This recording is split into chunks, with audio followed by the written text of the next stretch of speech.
Welcome to the Nebraska Democratic Party 2016 Caucus Series. I'm Peg O'Day Lippert. Our guest is Brian Lyon, Chair of the Affiliated Veterans Caucus. Welcome, Brian. Well, thank you, Peg. It's great to be here. The specific purpose of this series is how the affiliated caucuses can be tools in implementing the inclusion plan for the Nebraska Democratic Caucus and the delegate selection plan. We are Big Tent Party, and we not only welcome but want participation from the wide spectrum of Nebraska Democrats. Before getting into those specifics, however, Brian, would you tell us about the Veterans Caucus and what led you to be the chair? Well, certainly. Peg, I'm actually a retired Army officer as well as a Defense Intelligence officer, 32 years total service. Coming home to Nebraska, which was my home state, I was very interested, obviously, in getting involved with the NDP, and the Veterans Caucus seemed a natural place to begin. I originally began actually as the deputy chair under Suzanne McNamara, and then Suzanne encouraged me to run for the chairmanship, which I did.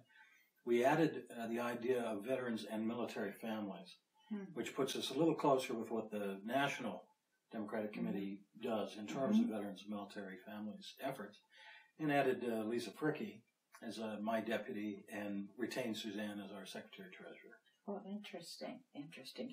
Would you be willing to tell us about the work of the Veterans Caucus and what are your organizational goals, Brian? Certainly. In the past, it's been about a year now, a little past a year since I began as chairman.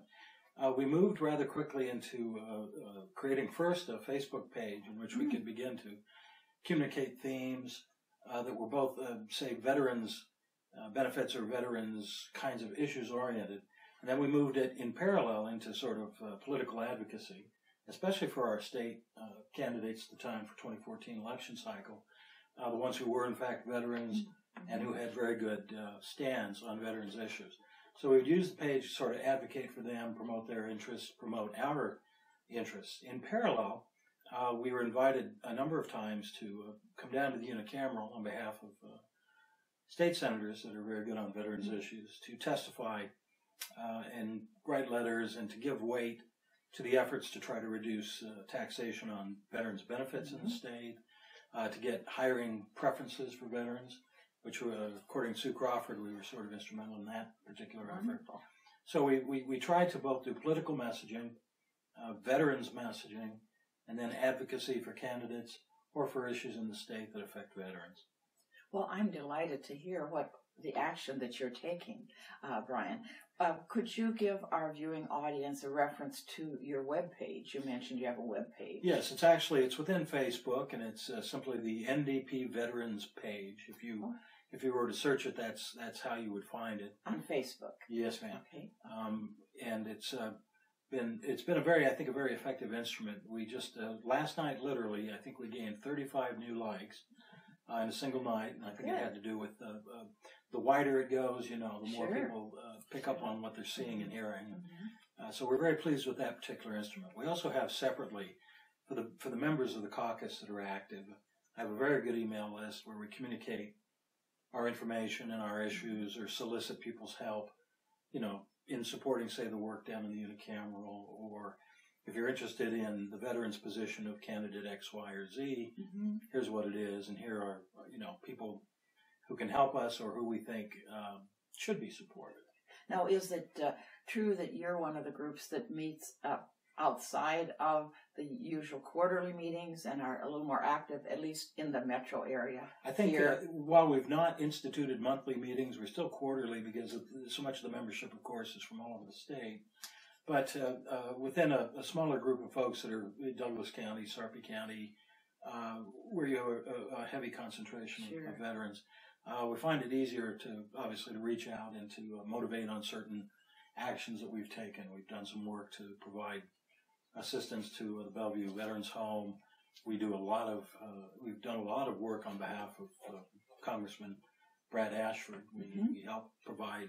He's a real veterans advocate. He is a very strong advocate for veterans, and it's refreshing for someone in that particular position. He's very good, and we have provided, material assistance, people being at his outreach meetings on veterans issues. We try to represent and we try to present, in an intelligent fashion, what the veterans issues are, and to give support to the folks that are helping us. Well, thank you for all of those efforts, Brian, certainly.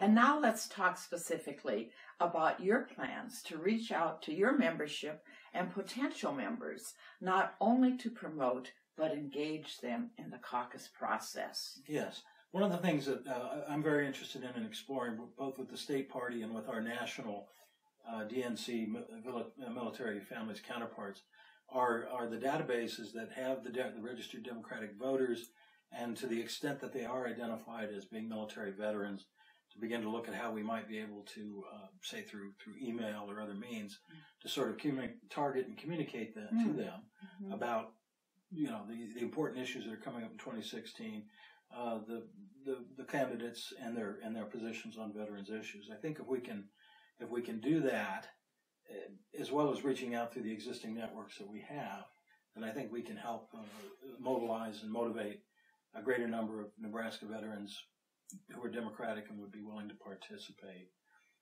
In parallel, I'm also the vice chairman of the Douglas County Democratic Party, and we're, as you are, very, very involved right now in organizing the caucuses within Douglas County, and we've already started the training down that path to mobilize the county Democrats, and I have a legislative district responsibility. I'm actually running one of the caucuses specifically, which is in Rick Kolosky's district, who's agreed to be my honorary chairman for the caucus. So we're trying to tie together a lot of people who do good things for veterans and military families, helping them as well in promoting their, if they have campaigns, if they have positions that they need to have promoted, and that's kind of what we're doing right now. So you would use that database, access the voter file, if you will, to attract veterans, specifically inviting them to come to the caucus? Yes, ma'am. That would be, I think, would be the optimal thing. Because that would be our ideal, to have broad representation of all the various affiliated caucus groups. Absolutely right. Special effort for our inclusive plan. In fact, there are a package of items available to assist your outreach with your veterans groups, including this series, which starts with an introduction by State Party Chair Vince Powers. There'll be the interview with Charlene Ligon, who is the Nebraska Democratic Party Caucus Committee Chair. The Nebraska Democratic Party website, nebraskademocrats.org. There is a specific Nebraska Caucus 2016.org website, which contains all the documents, all the information one would need to have a successful caucus, as well as a PowerPoint presentation. Charlene Ligon, as I mentioned, is the chair, and you can reach her at her email, ligoncl@cox.net. Her phone number is 402-215-1571. Chauncey Brown with the Nebraska Democratic Party as the data director will also be available to assist with some of the needs specifically that you are interested in. Chauncey at nebraskademocrats.org. Phone number 402-434-2180. I want to thank you so much, Brian, for your time, and best wishes to you and the caucus members in your effort to maximize participation in the caucus across the state on March 5th and in retaining the interest in party participation. Well, thank you, Peg. It's a pleasure.